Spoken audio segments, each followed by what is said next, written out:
Oke, assalamualaikum warahmatullahi wabarakatuh. Bismillahirrahmanirrahim. Kebetulan di sini sekarang ada Mas Arofim sama Mas Ilham. Kita coba analisa untuk market ke depan, seminggu ke depan. Ini adalah analisa ini adalah chart yang diberikan oleh Mas Ilham. Dan kita coba lihat apa yang bisa kita perhatikan di sini. Ini adalah chart S&P. Just a minute. Oke, ini adalah chart S&P, Nasdaq, Eurostock, dan Nitex. Ya, kita lihat bahwa S&P dan Nasdaq sangat lemah. Ya. Ini belum diupdate hari ini, jadi penutupan kemarin sangat lemah. Ya, namun dia membuat value area di bawah. Nah, antisipasinya adalah apa? Jika dia membuat value area di bawah, kita perhatikan apakah dia melanjutkan akumulasi itu, karena value area ini adalah juga sebuah akumulasi. Jadi jika dia membuat akumulasi di sini, kemungkinan dia akan tes next value area. Nah, saya ingin jelaskan lebih detail lagi mengenai value area. Value area atau best rate di bahasa yang lainnya, bahasa psikologi yang lainnya, ini sebetulnya adalah harga wajar, ya, harga wajar yang um, diminati oleh yang ditafsir oleh market. Jadi mengapa di hari sebelumnya dia melakukan harga wajar yang sama di sini? Itu artinya begini, sorry.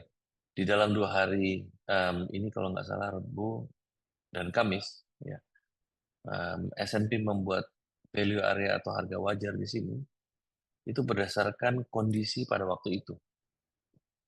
Ya.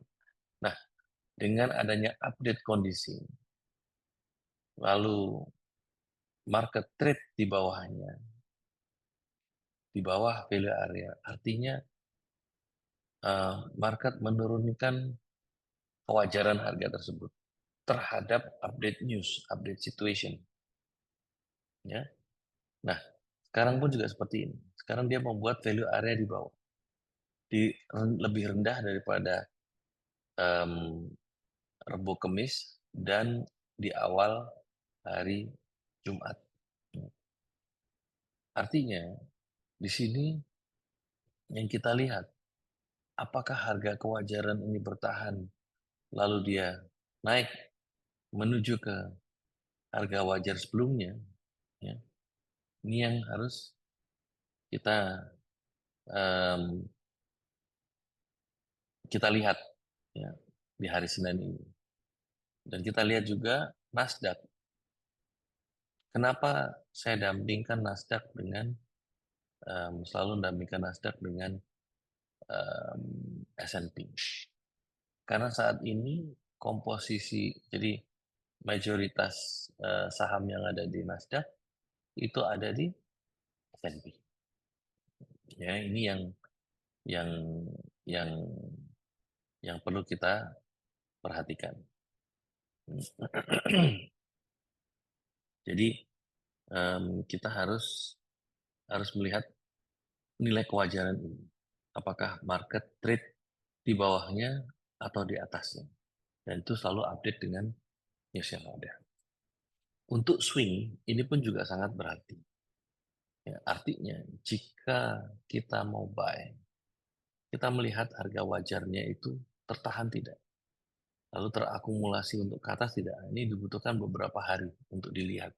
Jadi di dalam minggu ini, kalau ternyata tertahan di sini, lalu dia membuat markup, berarti potensialnya adalah market mau mencari harga kewajaran yang baru. Namun jika ternyata tidak ada update atau market sedang menunggu, mereka akan membuat harga kewajaran yang tetap sama. Makanya biasanya selain dari daily market profile, itu selalu ada weekly market profile. Karena dalam 1 minggu kemarin kita lihat di mana harga wajarnya, lalu kita bandingkan minggu ini ke mana. Namun jangan sampai terkecoh oleh market profile yang baru, karena ini sudah minggu yang baru. Minggu yang baru masih terbentuk, jadi masih develop. Kita melihatnya adalah yang lama compare dengan harga yang sekarang. Begitu. Nah, begitu juga saat ini. Ya, kita melihatnya adalah compare karena marketnya masih terbentuk, kita adalah compare dengan yang kemarin dan pergerakan yang sekarang.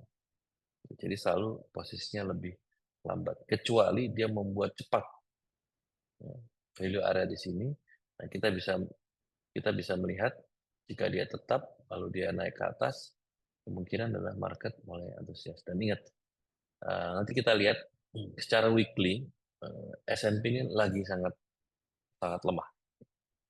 Ya. Jadi kita harus harus perhatikan juga. Lalu dengan kenapa dikorelasikannya dengan euro, stock, dan Nasdaq.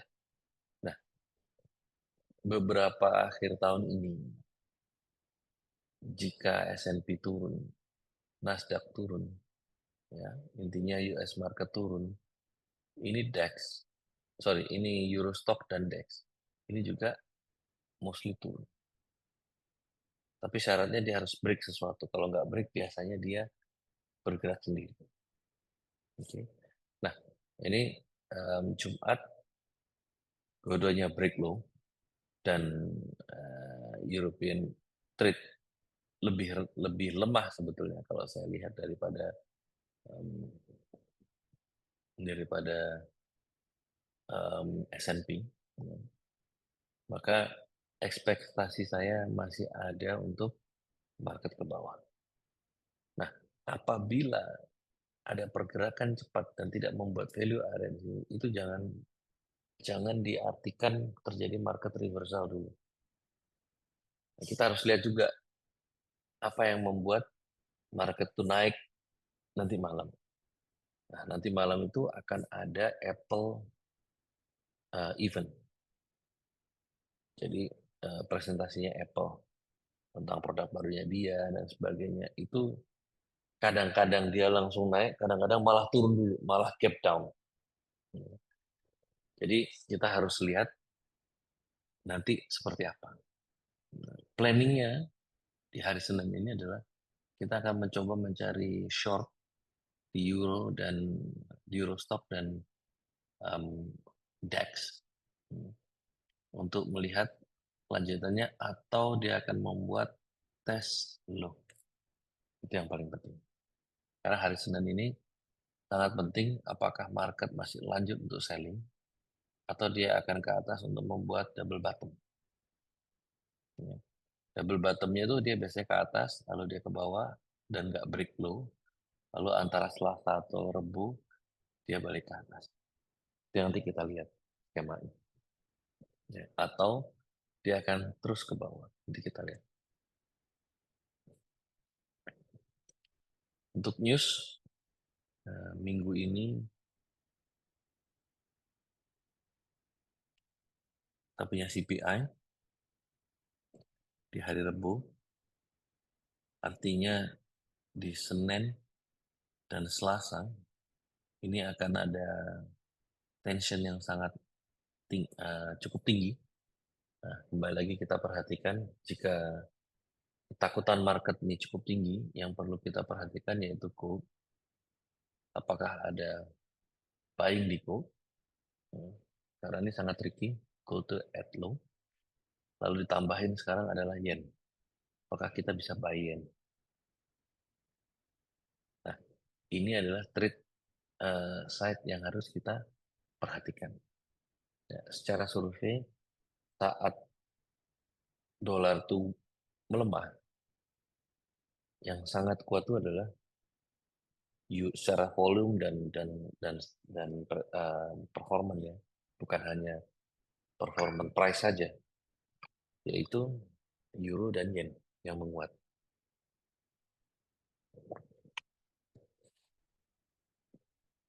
Oke, di Kamis ada unemployment claim di untuk Fed kapan ya? Tanggal berapa? Fed decision. Oh ini, bukan ya? Bukan ya? Nanti kita cari, itu harusnya ada. Mungkin di minggu berikutnya. Ini 18 kali ya. Saya lupa. Oh ya, gitu, oke. Ya. Nah, market-market lain yang bisa kita lihat untuk besok, yaitu di em, sterling jam 1, kita lihat apakah ini bisa menggerakkan market. Hmm. Biasanya kalau nggak terlalu baru, kita bisa lihat apakah Clement Conscience ini akan merubah. Kita lihat yang sebelum-sebelumnya. Tapi paling tidak kita bisa hmm, menggunakan momentum. Ya. Jadi sebelum news kita lihat dia berhenti di mana, terjadi akumulasi atau distribusi.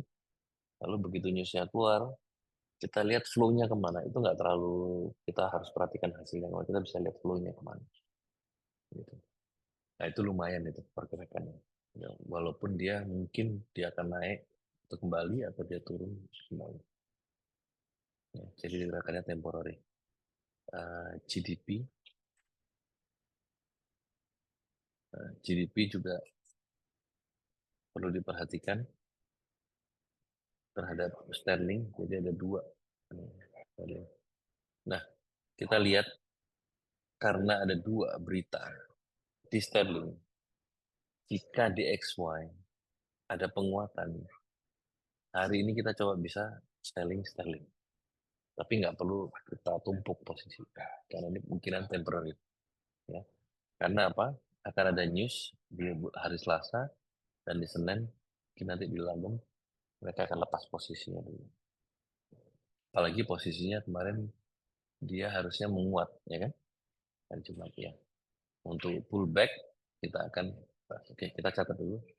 Sterling, Euro itu di hari Kamis. Ya. Yang lainnya nggak ada. CAT ini harus dicek apakah dia bergerak apa enggak. Ya. Secara keseluruhan kemungkinan Senin dan Selasa Forex akan ada pullback, akan ada buy US dollar. Kita coba lihat. Kita lanjut chart saya untuk kita lihat. Oke,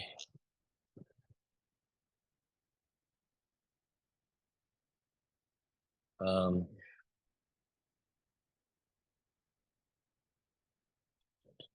oke. Ini adalah chart weekly SPX atau IS.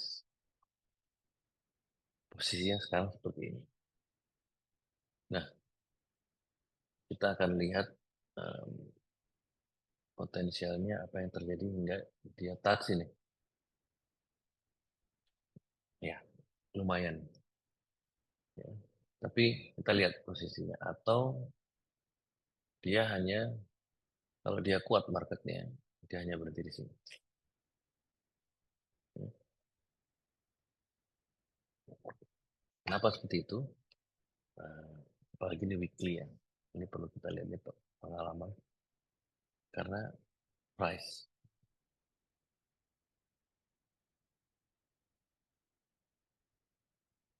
Wait.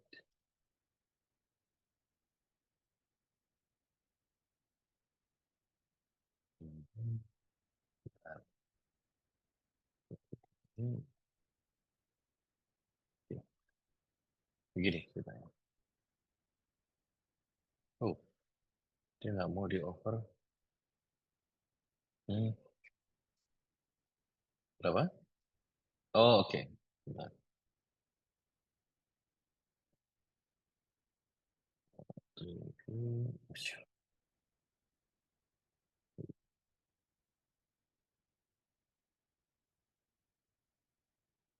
Nah, oke. Hmm, Mana nih toolsnya? Hmm. Oke, oke, kita lihat posisinya. Em,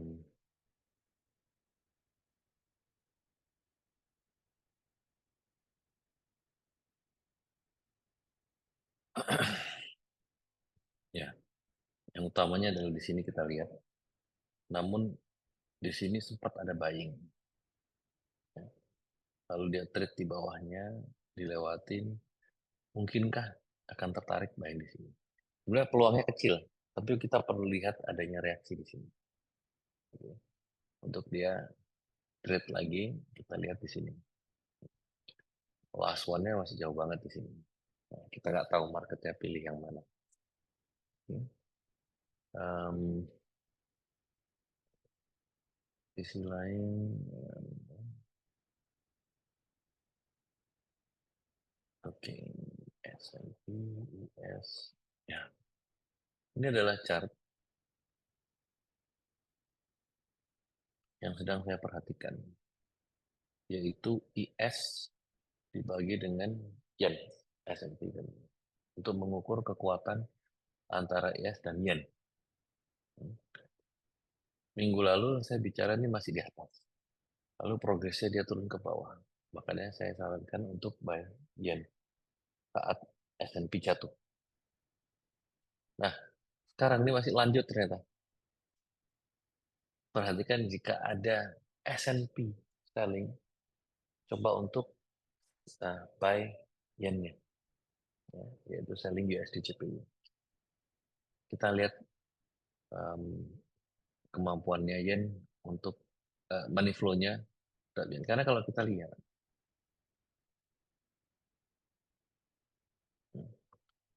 ini sangat wajar untuk yen masih bisa bergerak ke atas. Oke, okay?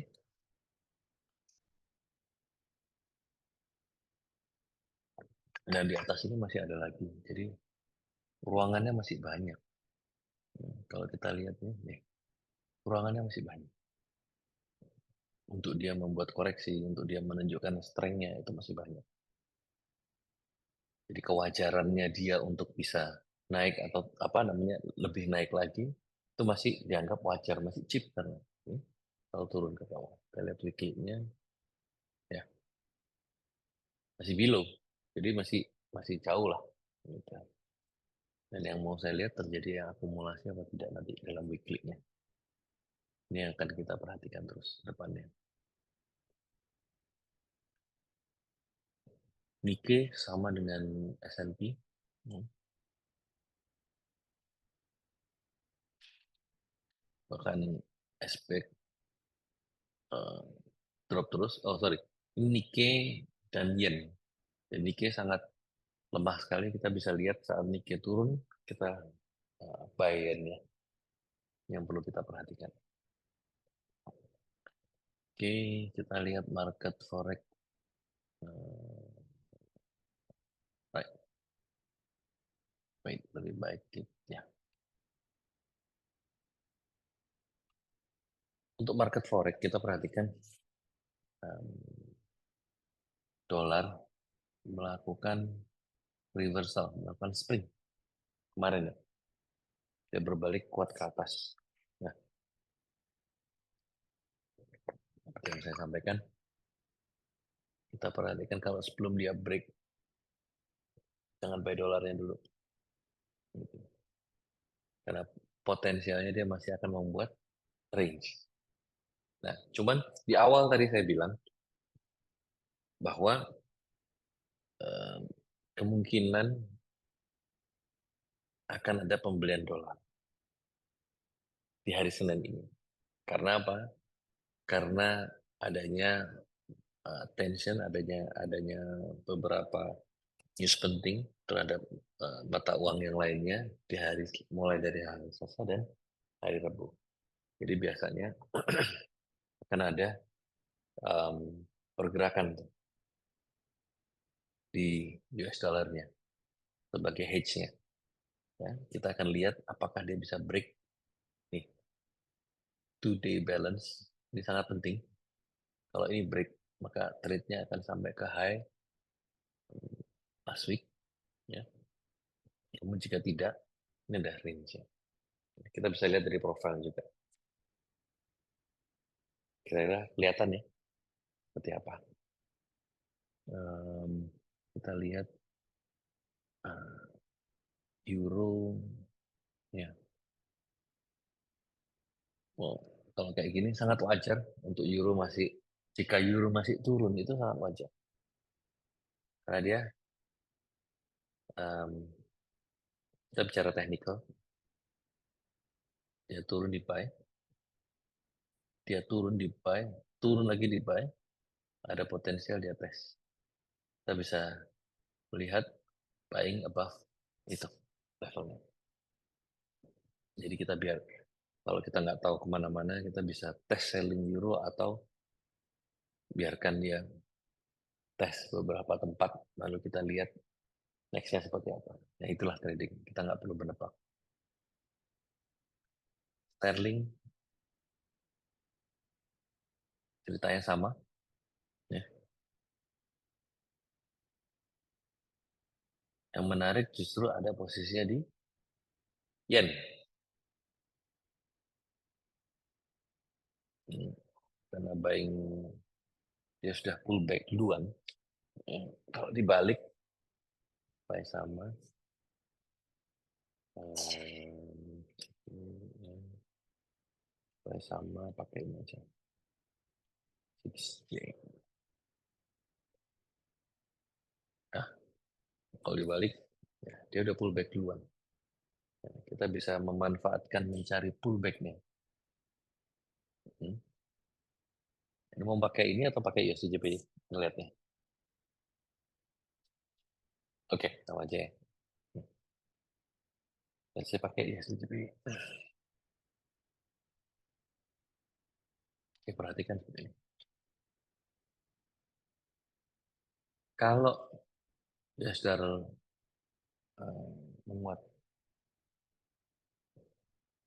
yang kita lihat adalah how to break ini, ya, breaknya, and then dia tes sellingnya atas. Kita ngelihat level-level. Namun jika fail nanti, ini kalau saya lihat akan ada naik ke atasnya. Karena apa? Ini kan pergerakannya di Asia. Ya. Dia sudah bergerak cukup kencang. Kita lihat follow through-nya dulu. Sebelum kita berharap break-nya. Nah, kadang-kadang kita kalau udah lihat kayak gini, langsung berharap break-nya, break ke bawahnya. Padahal kalau marketnya, ini yen. Dia udah bergerak duluan. Ya. Tokyo sekarang udah jam 1. Gitu.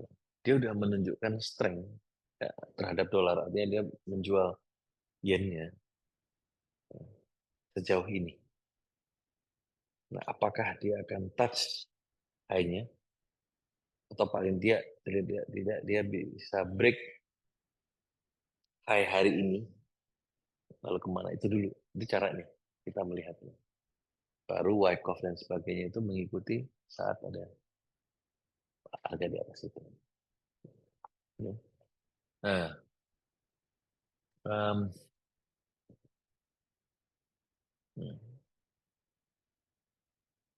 kalau kita balik, ya, karena kebanyakan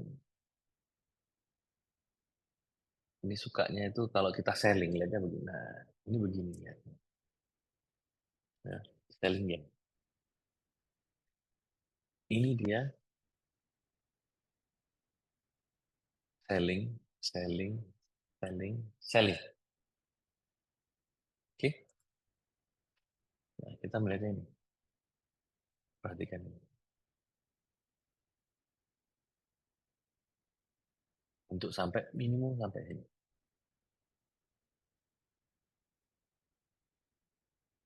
Apakah di jalan perjalanan ini kita bisa selling? Bisa kalau kita pakai time frame kecil untuk kita nyicil ya sebelum market open karena dia ada pergerakan juga. Nih, untuk kita continue selling sedikit ketemu ini nanti kita lihat apakah dia break, begitu break kita sell. Itu how to trade-nya seperti itu. Nah, dari 5 menit ini pun juga kita lihat bahwa dia sudah ada potensial potensial changing behavior kan. Nah, nanti kita lihat bagaimana nanti di Eropa, bagaimana nanti mulai di Amerika, apakah di Amerika ini akan terus naik ke atas, menjadi akumulasi itu ceritanya. Tapi sementara ini kita bisa selling dulu, kalau memang memungkinkan marketnya. Ya, minimum sampai sini, setelah itu break kita continue lagi seperti ini. Dan ini sangat memungkinkan, karena saya melihat yang pertama, dolar akan ada hedge di dolar.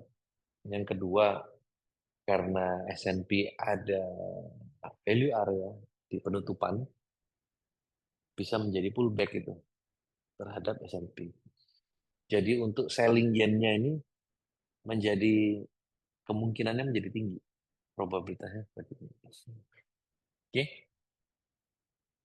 itu yang kita perlu lihat.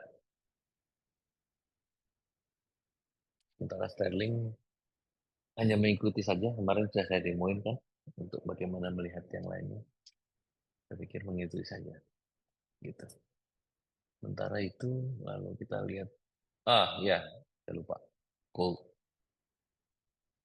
Nah, saya bilang ada hedging gold. Ya. Ada hedging gold karena ada tension, ada ketakutan. Nah ini ada range. Kebetulan goldnya membuat range. Yang tadinya saya berharap break kemarin itu nggak break. Ya. Terus jadi spring, terus jadi double S. Waktu turun pun sangat tipis dan membuat value area lagi. Kembali lagi value area yang penting untuk kita lihat. Karena harga itu cepat. Ya. Dia drop, dia turun, dia respon gitu. Tapi pertanyaannya dia membuat value nggak? Membuat nilai nggak? Nah ini sekarang dia posisinya di sini. Kita lihat bagaimana dia eh, kemungkinan menjadi dia menjadi alat hedge, ya, di mana range-nya adalah em, antara ini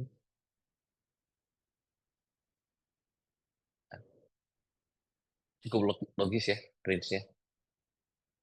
Hmm. Sebelum dia break atas atau break bawah. Nah, belum itu yang perlu kita perhatikan, market itu selalu tes sesuatu, itu yang paling penting. Jadi kalau semuanya ini near the low, perhatikan bagaimana bisa di trade bisa tidak.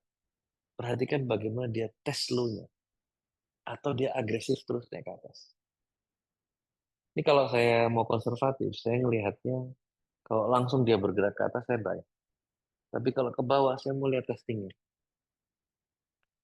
Gitu. Kalau tes ke bawahnya ini di buy, dia membuat akumulasi, saya bisa ngambil momentum buyingnya. Gitu. Itu yang tentunya juga kita harus lihatin sessionnya. Ini yang saya lihat di gold seperti ini. Market lainnya kayak China, sorry, oil drop cukup kencang. Ya. Saya berharapnya oil ini masih naik atau range, ternyata dia menurun terus, melemah terus. Sedangkan saham, nah, kita evaluasi sedikit lagi. Terjadi evaluasi value area, value area. Bisa kelihatan ya value areanya. Ya. Ini malah pullback duluan dia, Nasdaq-nya. Nah, nanti kita perhatikan ini. Russell nggak perlu tiap hari, nggak perlu tiap menit, tapi bisa per hari kita lihat jika dia break di atas ini. Dan IS belum break. Itu satu indikasi kalau IS menguat yang perlu kita perhatikan. DAX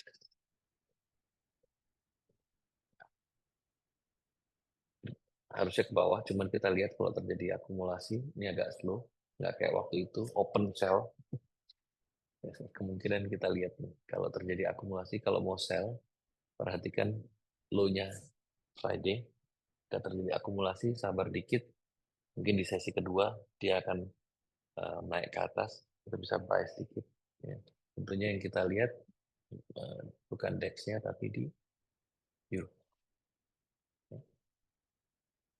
Untuk dia pullback ke bawah masih ada banyak nih. Ya. Kita lihat nanti pembukaan Eropa seperti apa. Mungkin seperti itu dulu. Ada pertanyaan?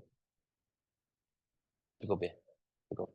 Oke, oke, itu dulu. Assalamualaikum warahmatullahi wabarakatuh.